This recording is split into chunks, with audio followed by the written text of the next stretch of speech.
Hey everyone, welcome to Blue Heron Hill. I'm in my kitchen. Harvest season has started, and so what I'd like to do today is dispense with a few of these vegetables that I have on my counter. Let me show you what's going on.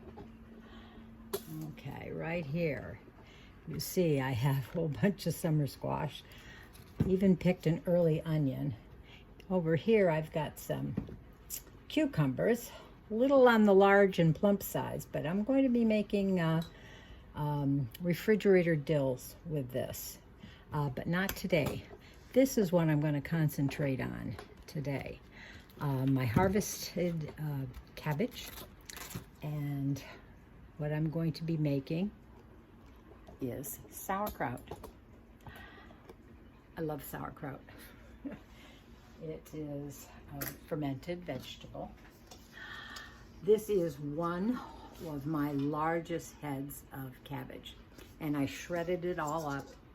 So let me show you what you do after you shred up your cabbage. You're going to start with some kosher salt, and for about this much, I'll probably put in maybe 3 tablespoons of kosher salt. I'd shy away from the iodized salt. Now I like to just kind of start massaging it with my hands. The salt will start drawing out the liquid from the cabbage, and it will make its own brine. You may have to add a little bit more, it all depends. Now this is a process that's going to take a little while. We might have to massage it for about 15 minutes before it starts to release some of its juices. You can see there's a shine on it now. So it is starting to do its job. Let's see.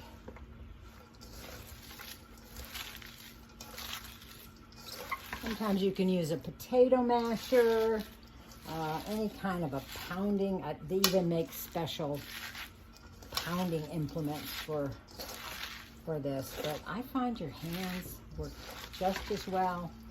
Great tools that we have right on the end of our arms. Besides, it's kind of therapeutic.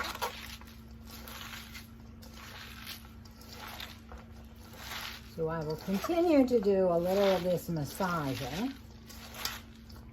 I may even cut up a little bit more cabbage from another one of these cabbages. We'll see if I want enough that is going to fit into my half gallon. Oh yes, you can see there's a little bit of liquid forming down at the bottom. I think I'll just step away for a little while and just kind of let it break down by itself, and then come back and maybe give it another round of massage. All right, we're back, and it's been about 15 minutes, and there is a good amount of liquid in the bottom of this, and that's our brine. Brines are salty, a salt water consistency. So this will continue to release some of its juices. But what I'm going to do now is stuff it into my half-gallon jar. Hopefully I have enough to fill this.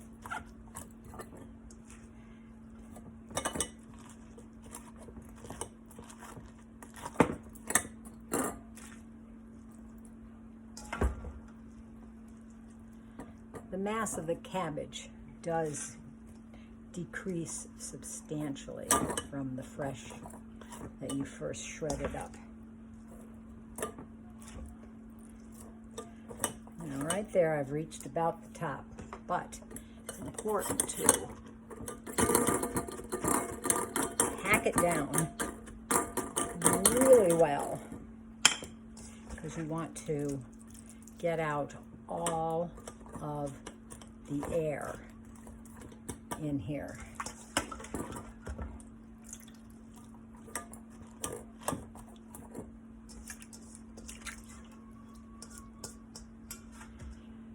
course, you're going to want to use all of that liquid.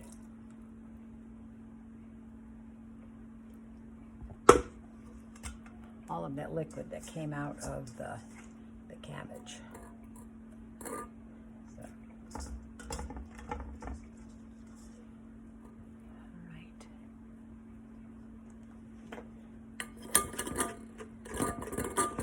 So to me, it looks like I don't have enough.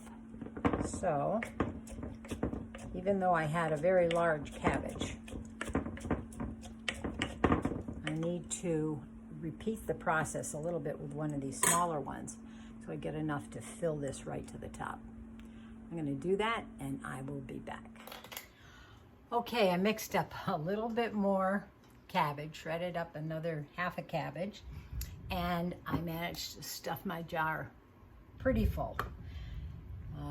Now, if you can, remember to save one of the outer leaves because we want this to stay below the water level. Now, I have my water level is about here. So I need to add a little bit more of a brine. So I mixed up a brine.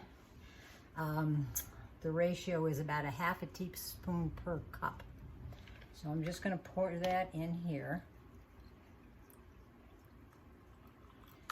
There we go. I'm just going to make sure this all is tamped down enough. There we go.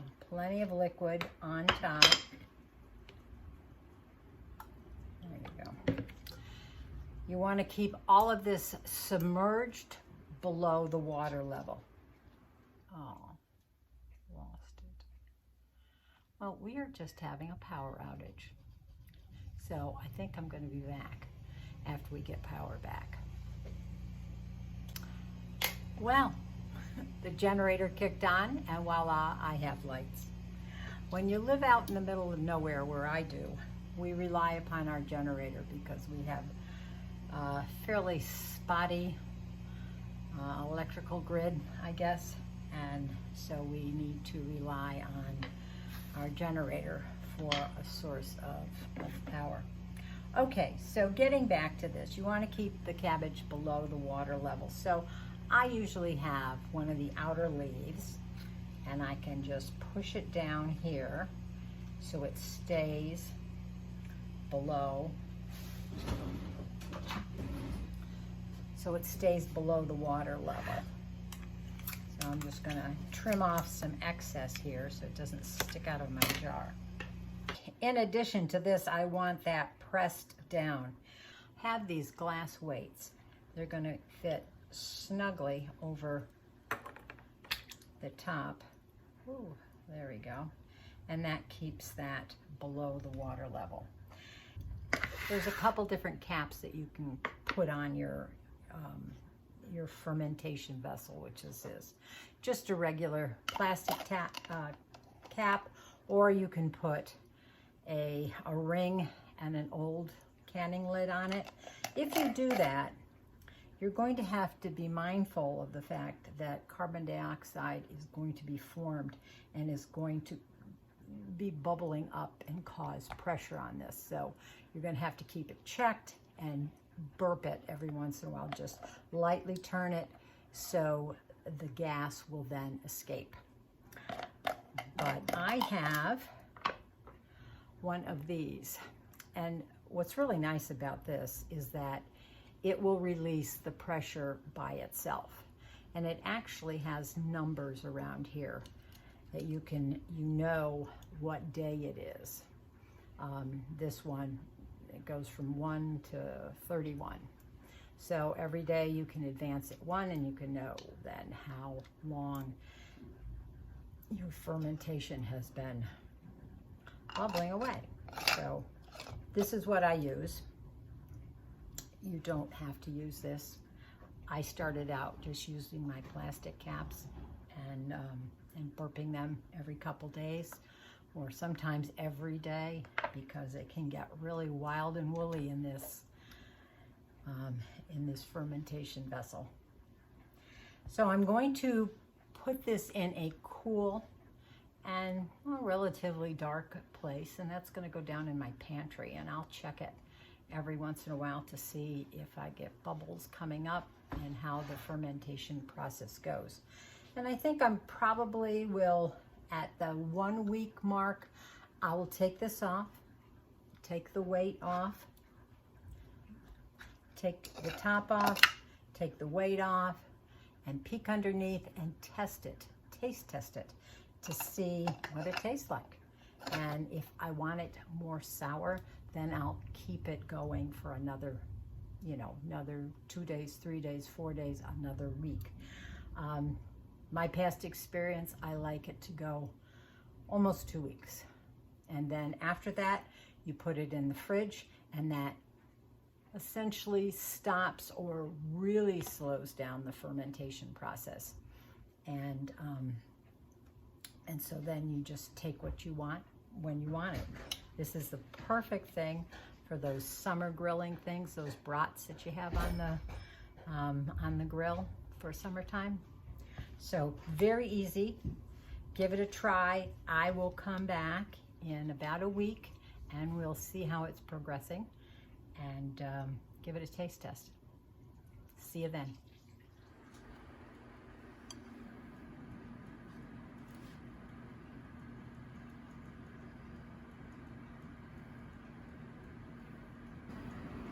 And I did forget to mention that you should put this on a plate in case you have some bubble over. It's a little wet here. It does bubble over, and it will spill out onto your countertop. So a little bit of insurance right here underneath, and you saw those bubbles coming up. Here we are on day 7 of our sauerkraut. And I don't know if you can see any more bubbles. Oh yeah, there's a few. I'm just tilting it a little bit. You can see a number of them still popping out. And usually after day 7, I taste it to see if it's to my liking. So let's see. Okay, we're gonna unscrew the lid. This is just day 7. Take the weight off. Remember, we put a cabbage leaf to hold down the rest of the shredded slaw. There's still bubbles popping up here. Now, once you put this in the refrigerator, most of this fermentation will stop. So if this is the way you like it at day 7, that's why I always taste test it.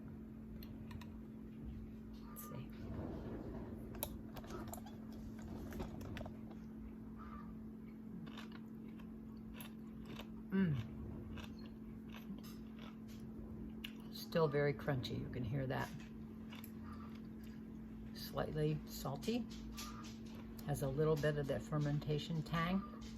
If you like more of that, let it go longer. Taste it again in 3 days. See if you like it. If not, let it go to 2 weeks. This is all according to your palate and how you like it. I'm kind of liking it this way. I'll have to get in my main sauerkraut lover. Maybe I'll cook up some brats for lunch, and we will have it and see if he likes it like this. He might want it to go just a little bit longer, but this is delicious at this stage, at least in my opinion. The little ratio of brine you can do with just about any vegetables. Cauliflower tastes really good. Beans taste really good. Add a little dill in there and it will be like a dilly bean. What else? Of course, pickles. This is very close to the same brine recipe that I use in pickles. Dill pickles, you'll throw in some garlic and you'll throw in some dill and a few other ingredients. I have a video coming up on refrigerated dill pickles. So easy, super quick, just like this. Super quick. Give it a try. So easy. If you haven't grown cabbage in your garden or don't or won't, just go get a nice head at the market, a couple small mediums, a big large one, shred it up. I will leave the recipe in the description down below. Give it a try. It's delicious. And of course, fermented vegetables have that great probiotic effect. And so until the next time that we can go digging in the dirt or mixing up things in the kitchen, happy gardening. Bye.